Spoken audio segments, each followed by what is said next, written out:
علی اور حمزہ دونوں بہت اچھے دوست تھے۔ دونوں بریک کے دوران باتیں کر رہے تھے۔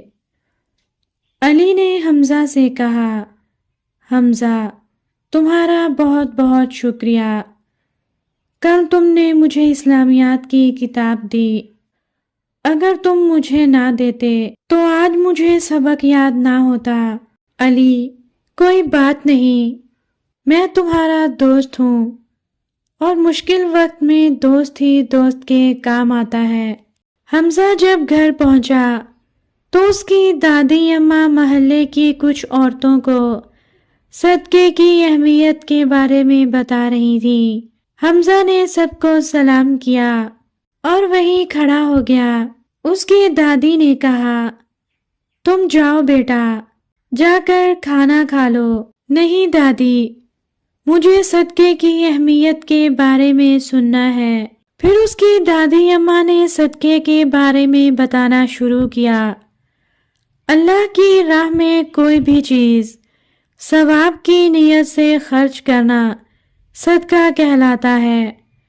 مزید وضاحت کرتے ہوئے بولی، ہم اللہ کی راہ میں صدقہ کریں گے تو اس سے نہ صرف ہمارے گناہ معاف ہوں گے بلکہ ہماری بہت سی بیماریاں بھی ختم ہو جائیں گی اور ہمیں بہت سا ثواب ملے گا۔ حمزہ نے اپنی دادی سے پوچھا، دادی اماں، ہم صدقہ کیسے کر سکتے ہیں؟ ہم صدقہ کسی بھی ضرورت مند کی ضرورت پوری کر کے کر سکتے ہیں۔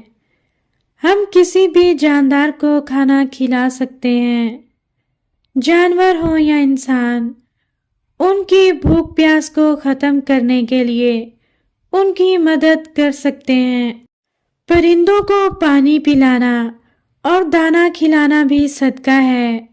یہی نہیں، ہم چھوٹے چھوٹے کیڑے مکوڑوں کو بھی کھانا ڈال کر ثواب کما سکتے ہیں۔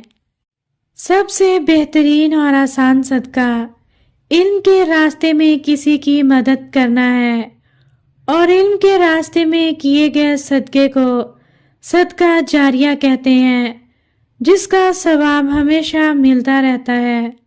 حمزہ نے سوچا، میں نے جو پاکٹ منی جمع کی ہوئی ہے اس سے میں ایک اسلامیات کی نئی کتاب خریدوں گا اور اسے علی کو دوں گا، کیونکہ وہ جانتا تھا اس کا دوست اس کی طرح امیر نہیں ہے۔